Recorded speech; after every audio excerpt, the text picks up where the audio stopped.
මේ නායකී ස්ථාන ගම් වතුර තියෙන ස්ථාන නරඹන්නන් පැමිණීම යම් සහනයක් සැලසීමට යම් ආධාර ලබා දීමට පැමිණීමට වඩා මේ ස්ථාන නැරඹීමට පැමිණෙන අය නිසා ඒ කටයුතු අදාළ වෙලා තියෙනවා කියලා වාර්තා වෙනවා. ඒකේ තත්ත්වයන් දෙකක් තියෙනවා.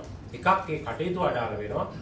අනෙක් අවස්ථාව යම් අවස්ථාවක තාමත් නායෑමේ අවදානම සමහර ස්ථානවල පහ වෙලා ගිහිල්ලා නැහැ.